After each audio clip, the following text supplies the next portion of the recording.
Well, I'm very excited to be here. And I'm very excited to be back. I was here at the TAB conference last year, and I did this same discussion, but there are a ton of updates. Last year, when I spoke here, a lot of what we discussed was anticipatory, waiting to see what was coming with some of the proposals that we're going to discuss and some of the tax forms that are going to be implemented this year. And now this has really become a reality. And 2025 is shaping up to be the start of the compliance era for Bitcoin and for crypto taxes in general. And that's really what I want to cover here today. I want to go over some of the important topics that are going to impact everyone in this room as a taxpayer and some of the policy side of things that are shaping up from a tax perspective related to digital assets that we're seeing developments on even this past month. So let's get right into it here. The first thing that I want to discuss related to Bitcoin and digital assets that I believe should be top of mind for everyone is Revenue Procedure 2024-28. So if you recall, I was here last year discussing this, and this was in a proposal phase, and now it's been implemented. And what this means for taxpayers is anyone that is transacting with digital assets now needs to do their accounting for them on what's called an account-based methodology. And this is different from what we've seen in years before 2025, where many taxpayers were doing their accounting on a universal basis. So what does this mean? This means that when you're doing your accounting on a universal basis, you're taking an accounting methodology and applying it to an asset, irrespective of where it's held. Under this account-based methodology, you're now going to apply an accounting method not just to an asset, but to the specific account it's held in. So if you're holding Bitcoin across 10 different exchanges and wallets, you now need to account for each of those accounts separately. So that is the first big change. And this is effective January 1st, 2025. So number one, there's many taxpayers out there that are still non-compliant with this and may not even be properly calculating their gains if they're still calculating things on a universal basis. You can have drastically different calculations on a universal compared to an account basis. So this is creating a huge audit risk for people and a compliance gap overall. Another important aspect of this revenue procedure is that it clarified the accounting requirements related to digital assets with the cost basis calculations. So the default cost basis calculation is FIFO. It always has been, but in the past what we've seen is taxpayers that would do their calculations on a HIFO basis because it was more tax advantageous, and they would do this on a universal basis. And what would happen is it would create inaccurate audit trails many times. So this revenue procedure has clarified that that's not permitted anymore. And now everyone is on a FIFO basis, whether they know it or not, unless they take the steps of complying with Spec ID. And what's prescribed in the revenue procedure, the best way to comply with this is to leave standing orders with brokers and in wallets. So you need to actually document with every exchange and every wallet what your accounting method should be for the assets that you're trading within it. And if you don't do this before the time of a sale that takes place for a given asset, you're then defaulted to FIFO. So you can see, this revenue procedure that went into effect this year is really shaping up to completely change how crypto accounting is done for taxpayers. And what I'm seeing at my practice is there's still a very large degree of unawareness regarding this. And both investors and builders are unprepared. And to that point as well, there's even debate and some back and forth even between practitioners in this space, especially when it comes to the definition of an account when we're discussing this at the wallet level. And this point will likely need more clarification. That's even made it up into the Senate hearing that I'm going to want to hit on and discuss here a little bit later in this. But the big things to understand with this revenue procedure is there is no more pooled accounting. You're going to be doing your accounting on an account by account basis, and you're defaulted to FIFO unless you've properly documented standing orders with both brokers and in your non-custodial wallets. So revenue procedure is the reason why we're seeing this revenue procedure in large part is because this is coinciding with the 1099 DA. So what is the 1099 DA? If you've transacted with someone that's defined as a broker, more or less a centralized exchange as the definition stands now, we'll get into that, you are going to be receiving a 1099 DA. So 1099 DA, the DA stands for digital assets. And you may have gotten in the past when you're trading more traditional assets a 1099B. If you're trading securities with a broker, they'll give you these forms every year, and these should be straightforward in terms of, claiming these on your tax returns. The 1099 DA is going to be the digital asset version of that, and exchanges are going to be issuing them to everybody this year. Now, what's interesting about this year is it is only going to be reporting gross proceeds. And then in subsequent years, they're going to start having cost basis reporting. So right off the bat, as you can see, these 1099 DAs are not going to be fully accurate. And even when they start having the cost basis data get reported, you're still going to want to scrutinize these for accuracy since these are new tax forms going out. And, a lot of times companies are still working on their back-end infrastructure to make sure that these get filed timely and accurately. So this year, everyone's going to be getting these 1099 DAs. It's only going to be reporting the gross proceeds. And what tax professionals in this space are bracing for and anticipating for are huge waves of tax notices and audits to come as a result of this, due to the 75% non-compliance rate that we see cited by the IRS themselves. So, this overall is a big enforcement signal. The IRS has been in this data collection phase with taxpayers for some time through less comprehensive means. John Doe summons on exchanges, international data sharing agreements. But now this is going to be the first year where the 1099 DA is going out and third parties are going to be reporting to the IRS on all of their transactions related to digital assets. Another point related to these 1099 DAs that I want to touch on that I think is really interesting is who falls under the definition of a broker. Now, I don't know, how much attention this got industry-wide, but within the, Bitcoin tax community, this was a very contentious topic, and I would say to a large degree still is. So a little bit of a history lesson on this. The proposed regs for digital asset brokers that require these 1099 DA reporting came out last summer, during August of last year, I believe. They were finalized towards the end of the year. And both when the proposed regs came out, there was huge industry pushback because there was a comment period. Tax advisors, Coinbase, all these types of companies that are, stakeholders in these types of decisions, the AICPA, they all left comments with the IRS, basically against including DeFi and other non-custodial protocols in the definition of a broker. And they actually were included in the finalized regulations. So, the Treasury Department heard everyone out, but they ultimately didn't agree with them. And they included DEXs in the definition of a broker. So that meant that, starting this year, they were going to be reporting and having to collect this data on taxpayers. What happened was there was a Congressional Review Act during Q1 of this year that went through the Senate and the House and was signed under the Trump administration that pulled DeFi out of the regulations at the last minute. So, this was basically going to get pushed through and people were going to have these reporting requirements on them if it wasn't for this Congressional Review Act.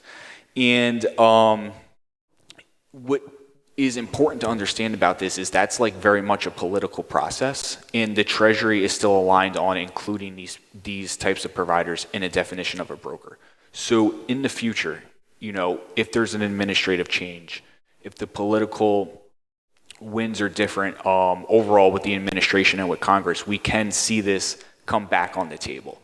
I recently interviewed one of the executive directors from the IRS, and that was basically their contention as well. It's not a matter of, when these these types of DeFi front ends are going to get considered in the regulations. It's a matter of when and how they're going to get included. And, this is going to be a huge issue because that means KYC and huge tax reporting burdens. So it's going to be interesting to see where this goes in the future, but this is something that people don't have to worry about now, but it's going to be something that comes back in the future.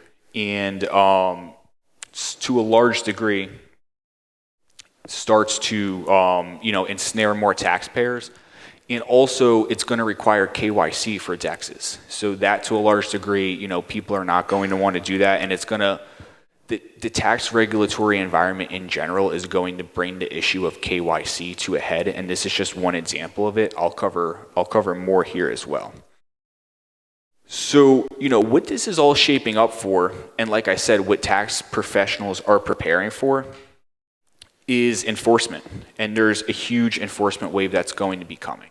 And I've already seen signs of that or waves of that even pre-1099 DAs. So, this year there's been headlines on this, and I've seen it firsthand at my firm where waves of tax notices have went out to taxpayers. And this is before the 1099 DA, just on other information and data gathering that the IRS has done. What these notices usually say is, we know you've transacted in digital assets, and you should, if you haven't been compliant and you haven't claimed these appropriately, you should claim them now. People come to me with these notices, and they are, extremely worried when they get them, and in most cases, they haven't done their accounting for sometimes 5 years, sometimes the better part of a decade. So, the IRS on their website cites a 75% non-compliance rate, and that's really what I see firsthand at my firm. Every week we're going back and we're having to reconstruct the cost basis details for investors going back as early as 2013, but very commonly within the 2016 to 2018 timeframe is where many people are still starting. We have to calculate it forward, and you can imagine the issues that come of that. Now, going back to the revenue procedure, anyone that's held digital assets before January 1st, 2025, not only has to have had their cost basis accurately calculated for all these years, but then you have to have them allocated in transition to the account-based reporting regime. So, not only are most people behind on their compliance, but now they're behind on the revenue procedure, and then they're going to be getting these 1099 DAs that come out this year. So, what everyone is anticipating from a tax perspective is, firstly, the 1099 DAs are going to go out. There's going to be a ton of underreporters who maybe haven't reported for the past 5+ years.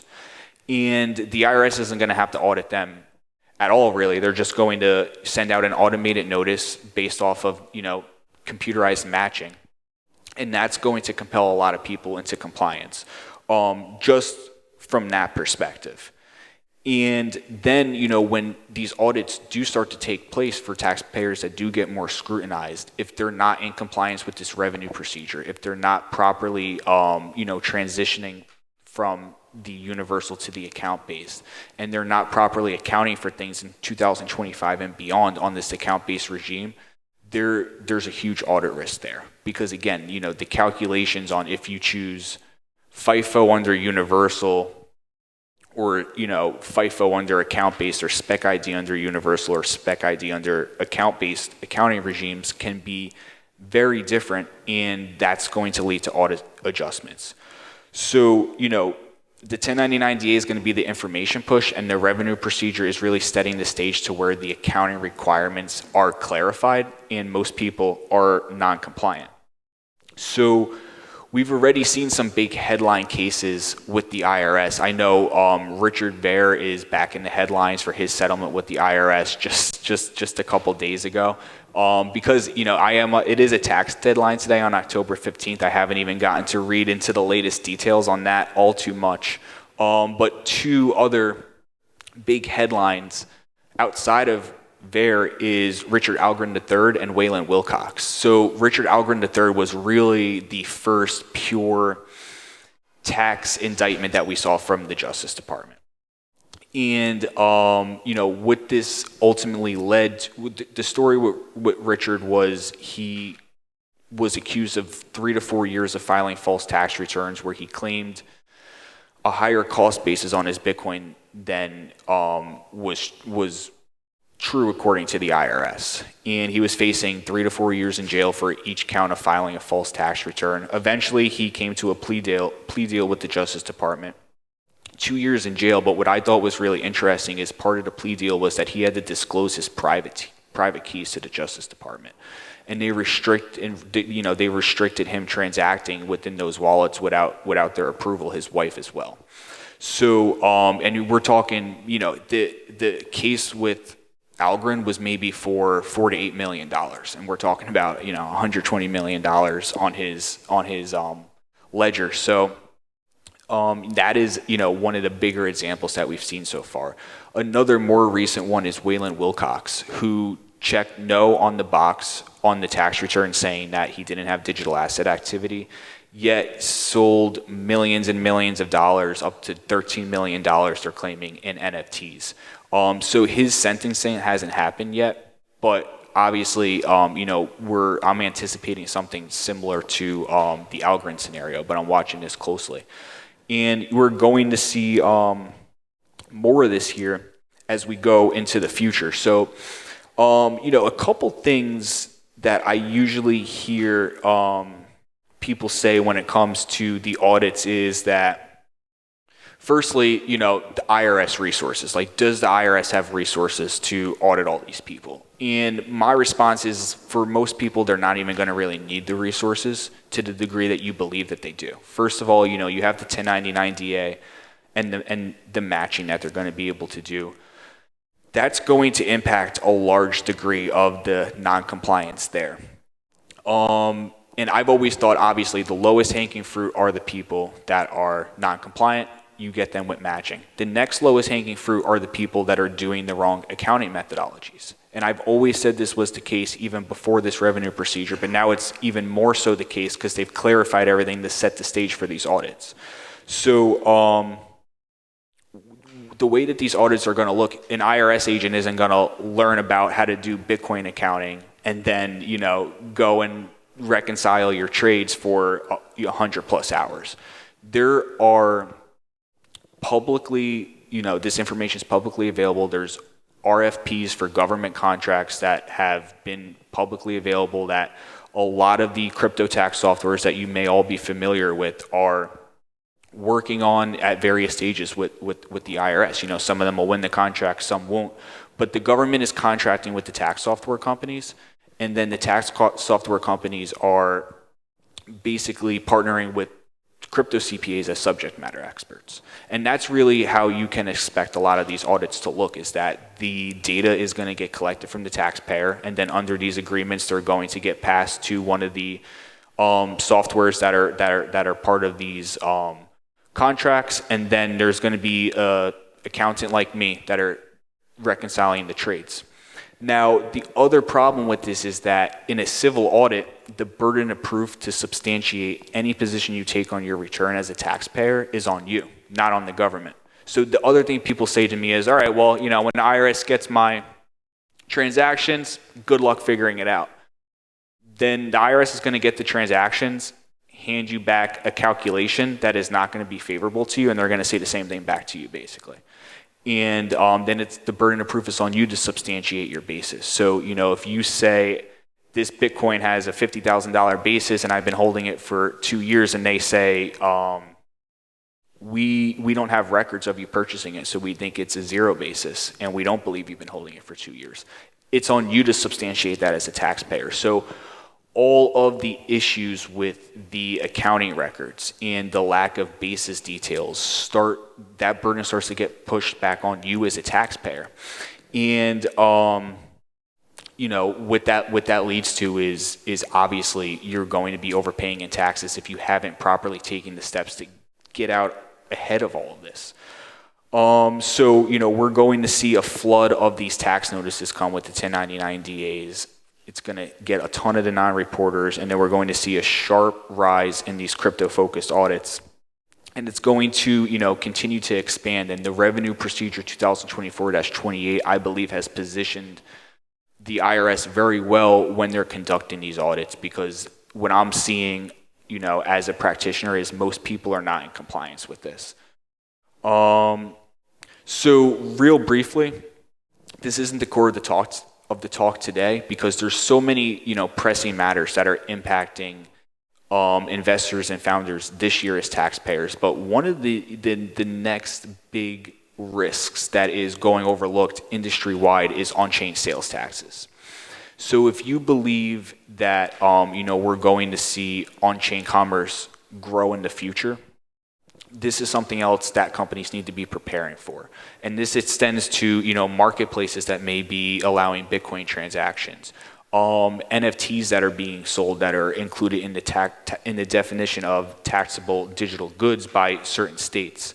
So the compliance era is obviously going to start with federal income taxes and everything that we're seeing at the 1099 DA level, but it's going to extend into some of these other frontiers, including on-chain sales taxes, which creates a whole nother compliance risk, both for companies and oftentimes the people that are purchasing these goods as well. So this is something emerging. I always say that on-chain sales taxes is kind of like Bitcoin taxes in 2016.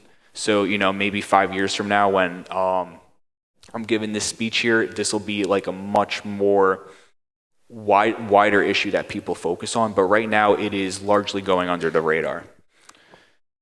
So this brings me to kind of my next point. And, I think this is really interesting that we're starting to see lawmakers really put a focus on crypto taxes. And what you should be expecting are tax changes that are going to come sooner than later, almost a crypto tax version 2.0, if you will. Just earlier this month, on October 1st, there was a Senate Finance and Hearing Committee on examining the taxation of digital assets. And I honestly could do a whole talk just on this topic. There were a lot of interesting things that are covered there. I want to try to give some very high-level highlights. First of all, there is a trade-off with any tax change that gets implemented. A perfect example would be like the de minimis threshold for Bitcoin and other crypto assets, which, there's people that are advocating for this and people that are dissenting towards it. And, people want to see more adoption with Bitcoin and other crypto assets as a payment, so they promote a de minimis exception to where a certain threshold of transactions, maybe under $300, will not have a tax associated with it. And that can go a long way to helping adoption from, a spending standpoint. But another interesting aspect of this is the administrative burden. Just because we removed the tax requirement, now you're going to not only have to do the accounting for those transactions, but you're going to have to test for if those transactions are below the threshold, still consider them in your cost basis, and likely have some other sort of tax reporting requirement associated with it where you're, reflecting that these are exempt transactions. So, that's a perfect example of when we start to see these tax changes, there's going to be a lot of changes. They're going to impact you, and they may possibly complicate your taxes and accounting. Another interesting perspective that I took when I was watching this, and also speaking with some of the people that are involved in this as well on my podcast, is that there's definitely trade-offs that are going to get made between the industry and between lawmakers. And some of them may help some taxpayers more than others. And one example is how the conversations around staking and mining and the conversations around wash sales. So if you look at the testimony from this Senate Finance Committee hearing, when they speak about wash sales, they're talking about bringing digital asset in parity with wash sale rules. And when they're talking about staking and mining, they're saying that would stifle innovation to tax these types of transactions upon receipt when in other jurisdictions they're not. Because then obviously, you might have people that don't want to set their companies up here. So it really, wash sales have been on the table a long time when it comes to digital assets. And it seems to me that from an industry perspective, the way they're coming to the table, that may be the concession. Obviously, this is somewhat tea leaves, but that may be the concession. And staking and mining, we may see some changes there. But at a high level, there's going to be trade-offs with all of these changes, and they may add complexity, even if sometimes they're going to offer tax benefits. And the reason I'm watching these closely, like the one thing clear is that you need to be on top of this as a taxpayer. Whether it's changes with, like we saw with revenue procedure last year, or it's something that comes out of these Senate Finance Committee hearings that ends up changing the taxation structure of digital assets related to staking or a de minimis exception. These are going to impact you, and you need to be following these closely and then implementing it into your tax planning.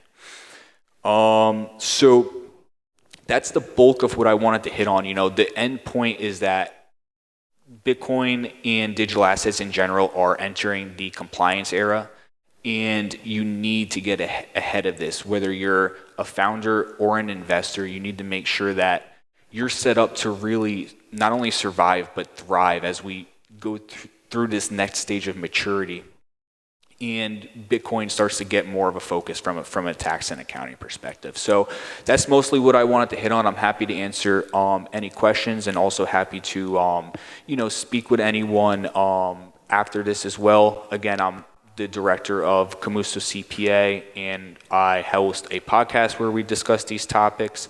And I also have a book coming out on this topic as well called the Crypto Tax Handbook. So you can find me on social media and all these places.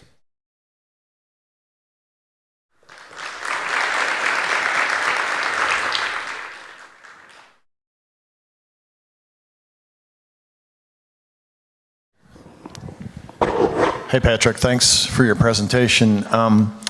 With the 2024 rule, there was a safe harbor exemption? Or Yes. what did that buy anyone who exercised that? Well, basically you had to have exercised it by today, but it would have helped you avoid penalties and interest related to any discrepancies in the cost basis calculations. But that either had to be done by January 1st or by the latest when you filed your tax return by the extension deadline. Okay. So that's basically done now. And has it been determined yet whether operating a Lightning node classifies you as a broker? Or is that still kind of vague?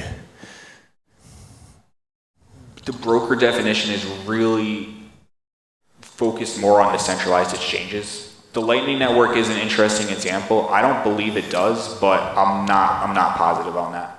Okay, and then my other question related to Lightning is, because you're off-chain, there's no centralized record. Do transfers of value within the channel, are they considered disposing of that It's coin? only dispose of if it's trading hands and if you're exchanging it. If you're just moving it onto the network, it's not necessarily going to be taxable. But if that asset changes hands, then yeah, it is. And you are going to have to track that as a separate account, most likely. So it's up to you to track and Yes. account for that. Yeah, and that's the biggest challenge. It's up to taxpayers to track all this. And there's even contention right now with practitioners, and even in the Senate Finance Committee hearing, the tax professional from Coinbase that spoke brought this up as well. The definition of an account under the revenue procedure is highly debated. How does that apply at the wallet level? And there's a lot of nuance to that, but there's some practitioners that want to just treat all wallets as just one big account, which is unlikely to be the final result, I think, because I don't think that was the goal of the revenue procedure. But there's a huge administrative burden with that, and clarification needed when we're dealing with XPubs and other aspects of how should we define an account for accounting purposes. Yeah, because it gets even worse, right? Because within the context of a Lightning channel, you can use things. One is a project called LNBits. There's another provider, quasi-tool provider called Albi that does sub-accounting. So you can effectively support multiple people, so multiple tax identities within the context of one wallet. Yes. So these get really tricky questions. It's like suddenly because I'm operating on the behalf of my friends and family within the context of what I control, does that now make me a broker? Well, the answer now I would say is no. But usually I would say never commingle funds with your family, because it creates all sorts of accounting and tax headaches. But I mean, you would have to be doing it at scale. I think if you're just like trading something for your mom, it's unlikely you'll meet that definition. But ultimately, like if you're effectuating transfers for third parties, you can very well go into this definition. Obviously, the DeFi, it got thrown out, but that'll be coming back on the table here in the future. Yeah, isn't this part of the market structure bill that's still working its way? Like, we should hope better definitions of these things. With the revenue procedure, there's nothing really coming down the line for it right now. Okay. I was happy to see it got brought up in the Senate meeting on October 1st, but to my knowledge, there's not no anticipated further clarification of that. But what they're talking about in the Senate now is there's going to be potentially a separate crypto tax bill. Mm-hmm. And that's why there's going to be big crypto taxes changes coming. All right, great. And lastly, on the exchanges with that the transactions that are subject to the DA reporting, is that if I don't have any crypto balance on my exchange account, am I going to get a DA? If you transact it, yeah. In the year? Yep. But what about if I did all my activity like in prior tax years? I shouldn't get one, or they're going to start the reporting for the 25 years. So prior years, it's not captured in the 1099 DAs. But what'll happen in the audit process, though, it's like, if someone's not compliant and you start to get scrutinized for 1 year, the nature of Bitcoin and other digital assets is the cost basis is cumulative in nature, the calculation. So. Mm-hmm. If you sold Bitcoin in 2025 and you've been purchasing it for the past 5-10 years, to really know what your basis is, you need to calculate it from the beginning, starting with the earliest purchase, and then calculating it correctly to the right ending balance for each year, and then rolling that forward. So it starts to become a rabbit hole when you get into the DA is not going to give you that detail of prior year activities. No, it's not going to report anything for prior years. Right. But what it's going to do is push out, all right, these people have crypto transactions, they're going to get the notices, some of them will get audited, and then you're going to have to substantiate all your positions that you took. Right. If you follow good practice and whenever you make an acquisition on exchange, you immediately send it off to private storage, you're locking in your basis kind of accounting that the exchange is aware of at that time. Effectively, you're nailing the price because you just made the acquisition, and now it's no longer visible as a crypto balance on your account. Yeah, but they'll still put the 1099 DA for the transaction that you purchase it. Right. And then you'll have to now take that cost basis and make sure it flows correctly to the wallet, and it follows that in your accounting calculation. Right. So if I take that Bitcoin and then I deposit it in another exchange, obviously that exchange has no idea where the basis came from. No, well, that's why in 25 they're only having them report the proceeds, and then in 26 you're going to start to see the cost basis reporting, and it's going to be, there's a huge effort on the broker side to prepare for this level of compliance, and there's going to be even, partly like taxpayers are going to have to sometimes be reporting their cost basis when they do transfer on some of these exchanges. Like picture if you've had Bitcoin sitting in a cold wallet for the past 10 years and you transfer it to the exchange, when they're tracking basis, you're going to have to disclose that to them. There's going to have to be mechanisms for that. So a lot of that you're going to start to see get rolled out next year. But it's going to be extremely messy, especially because right now all the DEX activity is not included in it. It's just the broker. So there isn't a clear cost basis trail that is going to be able to just get like auto calculated yet. And I guess lastly, the industry's like totally like boning up for this, right? All the tax accountants and attorneys are all going to be completely in tune with exactly everything, right? No. No. They're not in tune with much of anything. It's widely debated on, all these points are widely debated. Even things like the de minimis exception that you think everyone would be aligned with, but then you consider the administrative burdens. I do think there's good arguments on both sides of that. And at the end of the day, like any big tax changes like this, there's going to be winners and losers, like the wash sales versus the staking as an example. So not much agreement, but there's definitely going to be some changes in the future, I think. Question over here. Do you have in-house software to do the tax calculations, or do you send everything off to a third party? We manage the calculation process ourselves, and we're software agnostic, as I would say. We can use any softwares, and we do have our own internal systems as well. So it's kind of, client to client, what the approach that we'll take. What I would say, from the software perspective is you need to leverage them, but none of them are going to be plug and play unless you're just transacting on Coinbase. If you have many wallets and more complex on-chain activity, you're likely going to face data issues, data completeness issues, categorization issues that you need to go through and reconcile and address. So there's a lot of good softwares that are out there, but you need to be taking the right steps to, confirm your balances on chain compared to what they're reporting to ensure data completeness, and really look at things at the protocol level to ensure accuracy. So you can leverage many different ones, but you need to have a process that sits on top of that that's ensuring accuracy. I wanted to let you know that Digital Contract Design released a product called TaxCount. It's open source software that tracks UTXOs from wallets to the exchanges back any number of times, and maybe we can talk about it later. Nice. We have one last question here in the back.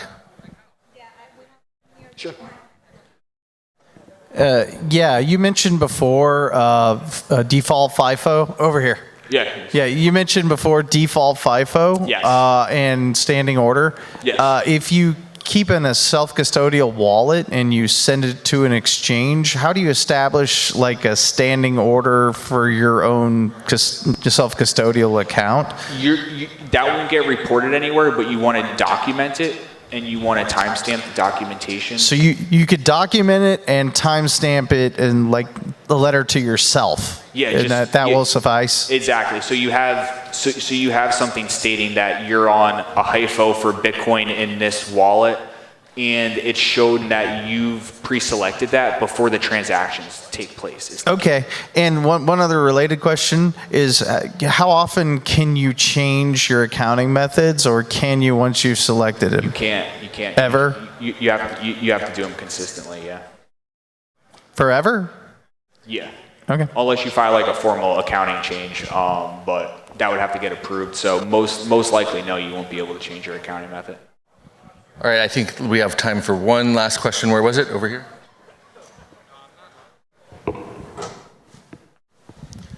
So, in practice, of course, I'm certainly in this case, lots of people simply do not have that data. Yes. FIFO is a good example. First time I bought Bitcoin, I didn't know when exactly it was. I didn't know where it was too. So in practice, how does, say, the IRS actually deal with the practical reality that lots of people just do not have this transaction records? Yeah, it's a huge issue, and it's something that I deal with all the time when we're going back and trying to reconstruct the basis for people. The first thing I would say is that, this works to the IRS's advantage, not the taxpayer advantage, because it goes back to you need to substantiate the basis, the holding period, everything you claim on your return. So you need to build up some documentation related to that. With these earlier transactions that you may not have access to, you still have the asset, and there's going to be some trail. And not necessarily. You could have easily gone and sold it. A good example is spending Bitcoin just for day-to-day services. If you have income coming in with Bitcoin and you go spend it, yeah. That can easily go through and nothing ever actually happens even on chain. But then you would have to claim the income. Oh, sure, but I'm saying if you claim income, but then don't have the basis to substantiate any of the actual Bitcoin movements, and they try to go back and reconstruct that, what happens? Well, they would reconstruct it based off of when you can see the Bitcoin first coming into a wallet that you own or an exchange. Right, but to be clear, we're talking about first in, first out here. Like, how does that work when you just don't know what Bitcoin you actually owned at what point and can't substantiate any of this? Well, in your example, like if you received Bitcoin and you sold out of it and you go into the next tax season clean, there's no really cumulative basis then. And then they would be looking at the next year. Right, but I'm talking about like the example where people have received Bitcoin, earlier on, Yes. say as income that they did declare. Yes. Of course, now they can go back and say, well, actually, no, we want to say there's a cost basis here, and you won't necessarily like know what money you actually sold in the end, right? Like Well, a lot if of they're people gonna will be in claim that the scenario. cost basis, they're going to look at, all right, it came into your wallet on this date, and we're going to claim income for that. Right, and a lot of people won't even have records for the transactions there. Yeah, but it really only becomes a problem if you're still holding that Bitcoin. Then, that's where the real issue is going to become. Like, if you accumulated Bitcoin in 2013 and you don't have records for it, and you don't do anything, and then you try to sell it in 2025, that's when you're going to have an issue. Whereas, like, if you got Bitcoin and then you spent it and you have nothing that you're holding, there's less of a long tail risk. But ultimately, if they can identify a wallet that you own and tie your identity to it, then you can still be on the hook. Well, hang on, to be clear, I mean, so again, with first in, first out accounting, so the clear example here is you later on get paid in Bitcoin, you go sell something, what cost basis, sounds like the cost basis, they're just going to say, oh, well, we assumed you bought it at zero way back when, Well, no, if and they it's have no first in, evidence for first this. out, like if you got Bitcoin as income and then you sold it, that would be the first in, first out. And then if you get new ones and sold it, then that's the first in, first out. So if you're in that example, like if it comes in and it goes out, I mean, it's pretty clear it's not carrying forward in the future years. Hey, like a well, mess. I'm gonna, okay. Thank you so much for answering all the great questions. Thank you so much. I Round didn't of hear applause. what he said at the end there. He said it sounds like a mess. Oh, it's a mess, yeah. Complete mess. I appreciate it.